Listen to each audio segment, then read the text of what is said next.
Today's sermon text, which comes from the book of Habakkuk, chapter 1, verses 1 through 4, and then chapter 2, verses 1 through 4 as well. The oracle that the prophet Habakkuk saw. O Lord, how long shall I cry for help, and you will not listen, or cry to you, violence, and you will not save? Why do you make me see wrongdoing and look at trouble?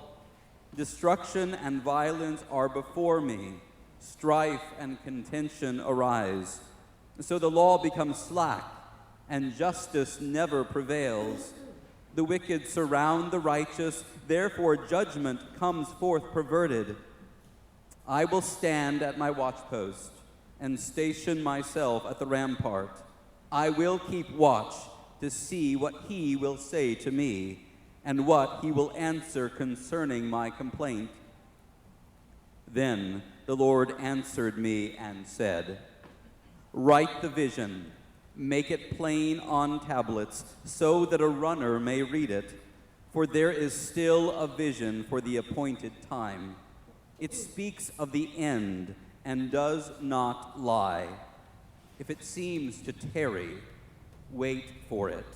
It will surely come. It will not delay. Look at the proud. Their spirit is not right in them, but the righteous live by their faith. The word of the Lord. Amen. There was a reporter commenting on his childhood. When he was 13 years old, he sat on the living room floor as his dad smoked cigarettes in a lounge chair and flipped the channels. His channel surfing stopped on a news report. There were people shouting, holding signs, two lines of people. And at one point, the fever pitch just exploded, and people began hitting other people with batons and hoses. He didn't know much about it then. This would be the defining moment for his consciousness. This was a rally in our civil rights struggle. He'd heard about rallies and protests before from his father, but he didn't know much about them. This one was about civil rights. Others were about war. What woke him up, though, was not the image on TV of people hitting each other or yelling or holding up signs. It was like so many other things that awakened something deep inside of us. It was music. There, the inimitable Bob Dylan and his music came across the airwaves, and it coalesced and changed something inside of him. The times, they are changing. We often use music to mark our struggle in the world, don't we? We look at a world that's fraught, whether in the newspaper or our own experience, and music becomes a way to talk about it and to engage it. It could be Bob Dylan, The Times They Are A-Changin', which is one of my favorites, or it could be Billy Joel, We Didn't Start the Fire. I love that baby boomer anthem, The World's a Mess, Don't Blame It on Us. Or Jay-Z's 99 Problems. Oh, it's not funny. It has real problems stated between communities and police officers. There's ways that we pour ourselves out creatively, and maybe that's a way to handle it with some sense of safety, because the world is fraught. The world in the day of our beloved prophet Habakkuk was indeed fraught. No one is 100% certain what was going on in the day of Habakkuk. What we believe, most likely, was that Israel was on the wane, culturally, economically, politically on decline. There were wars all around Israel from other warring parties and other would-be empires to see who could gain that foothold of real estate here in the world. Many think that this is right at the beginning of the Babylonian rise. We don't know 100%. But we do know from Habakkuk's own words what he is seeing with his own eyes and feeling deep down in his spirit. Here is what he says about his world. It is filled with violence, contention, and trouble. He doesn't know what to do amidst the chaos, and so he turns his eyes heavenward And from the longing that can't be described, deep down inside of us, he utters out some questions, two questions that agonize together to form a tapestry of pain and hope. And he says, "Why, God?" And one like it, "How long, O Lord?" Have you ever felt like Habakkuk? Maybe as you take the paper in the morning and go from page to page, or as you lie in bed before you fully wake and scroll through your phones, meticulously curated news that you have for you on your phones, or maybe as you check social. Have you ever just looked at the world and wanted to say, "Why, God? How long?" Or maybe more. Are you even there at all, God? Alicia Olive has had to ask that question in her life. There was a period of time she didn't leave her home. She was afraid. She had gone through some trauma. Finally, her family and friends said, "Why don't you just come on out with us?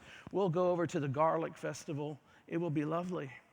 And so Alicia goes with her loved ones to this festival. I think she's probably like me. Without the trauma, she loves festivals. You can smell the cotton candy. It's sickly sweet. And you can hear the crackling of some burnt ends over at the barbecue station. And there's kids. Oh, the kids. The roads are sticky because of the snow cone and Kona ice spillage.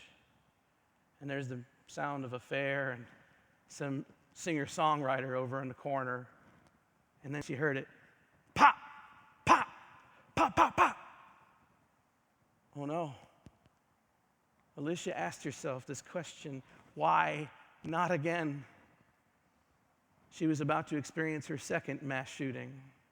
She had become a veteran of such things, if you can be. You see, she survived that harrowing and terrible, deplorable mass shooting in Las Vegas, and now she's here at the Garlic Festival. She finally could come out of her house.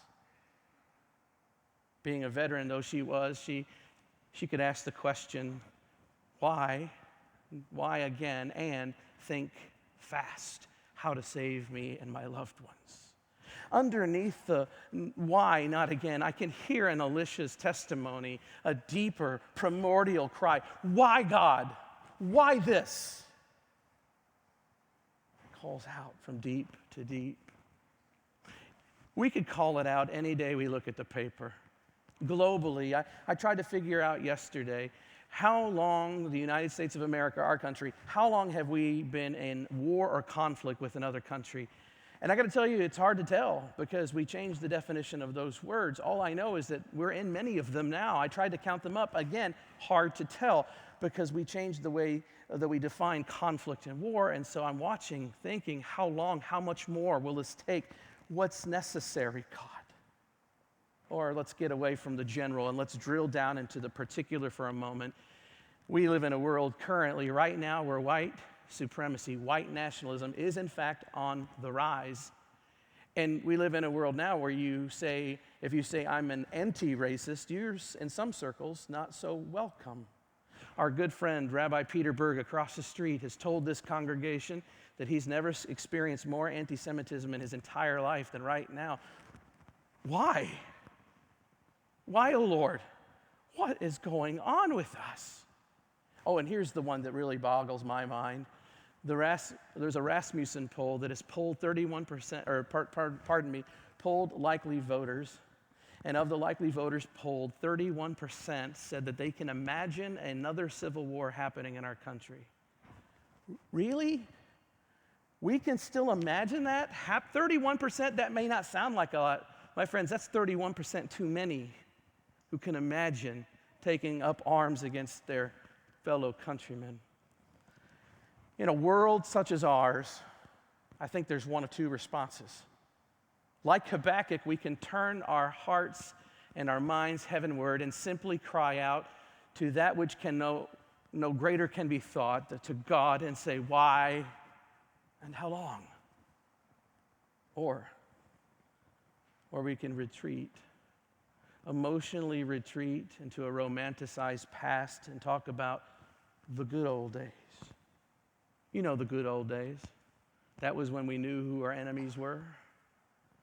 You know, the good old days. That was when good American folk ate apple pie and everyone went to church on Sunday. You know, the good old days. This is when people knew how to have and carry on a conversation. The thing about the good old days is, and this is old wisdom, the good old days never existed. They were never as good as we thought. And all we have to do is take a sincere look back to find out that they too were fraught. This church was founded in 1925. I went back to the year 1925 in the Wayback Machine this week, and I took a look at it. In 1925, America saw its first motel open up. Americans were taken to the road, which might arouse in you some romantic feelings about Highway 66 and things like this, but really this was just one more pin put into the ground of a community displacement. In 1925, our country saw an enormous trial of the century called the Scopes Monkey Trial. If you're in a science class today or a history class, they will tell you this is when religion and Darwinism were put on trial. It's not even true. Here's what's true. What's true is the PR from that trial put a line in the sand and put religion on one side and science on the other, and has damaged our conversation to this very day. You know what was really on trial? It wasn't the science of Darwinian evolution. It was rather the social engineering ideas of Darwinian sociology, or put another way, eugenics. Oh, but now, because of this world we're in, you and I have a hard time talking science and religion, and we really shouldn't have that struggle. 1925. In 1925, F. Scott Fitzgerald wrote and published his famous novel, The Great Gatsby, about class struggle.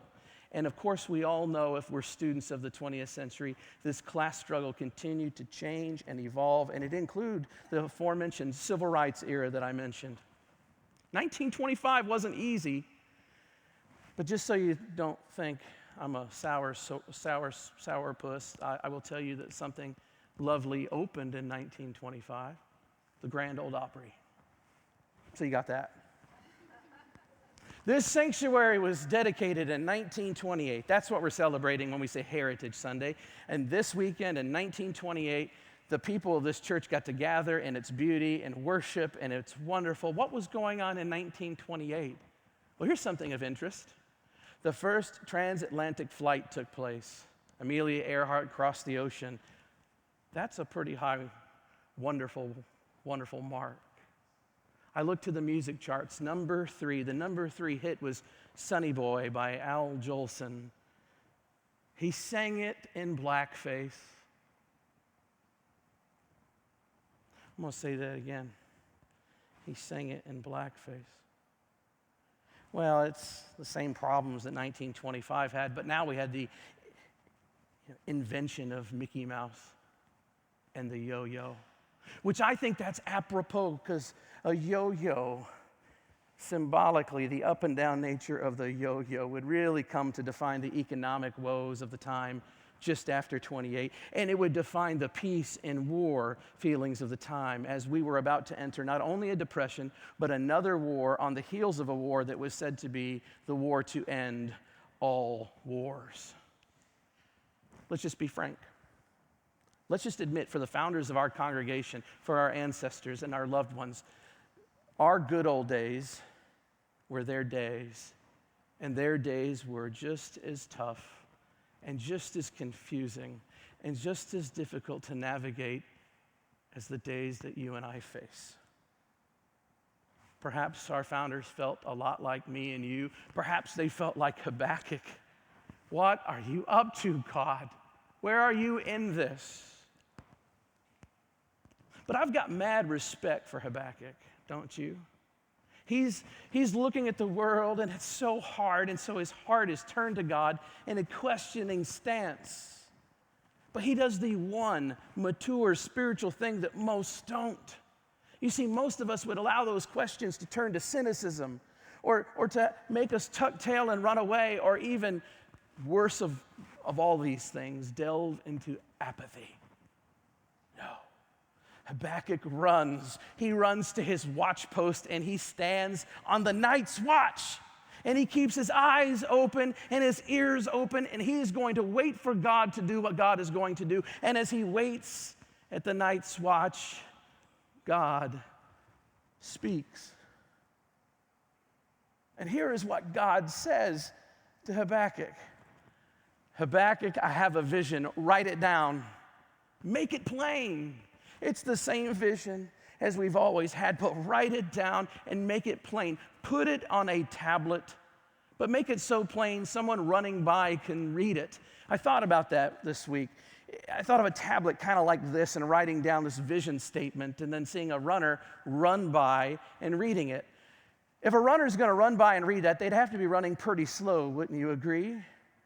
So I magnified my imagination of what this tablet could look like. And before long, I started imagining that this vision of God that's been there since the beginning and is being nailed down again could be written as plain and simple and large as some billboards going into some small town in Missouri.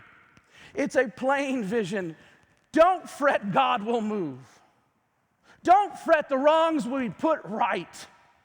God will work to bring mercy and justice into a merciful or merciless and unjust world. God will move again, my friends.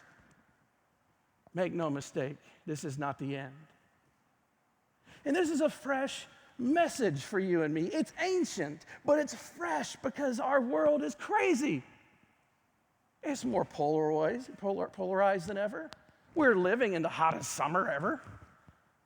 And let's be honest, you drove here driving past people who seem happy, eating brunch.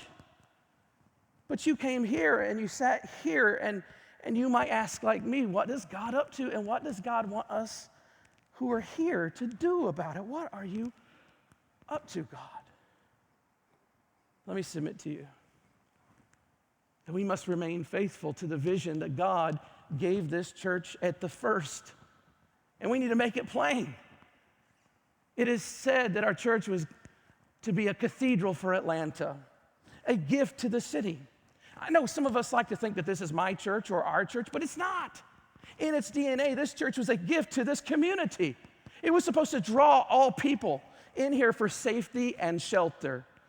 We said in our foundational document, so there will be no unkind word said about anyone's race or religion here. And I don't care what your politics. 94 years ago, that's saying something in Atlanta, Georgia.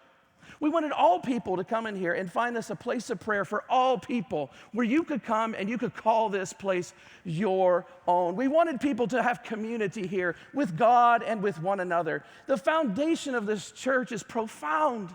The vision was made plain. 155 years ago on this land, there was a battle of Peachtree Creek, brother against brother. I know you all believe you're standing on Georgia red clay, but you're standing on soil painted red with blood. That's the soil you're standing on. Yet 94 years ago, some really brave people moved out to the sticks of Atlanta and said, we're going to give a place to the city. We're going to give a space back to God. And then we're going to curate stories. When people drive by, this building speaks and it says, there is more, and don't give up hope.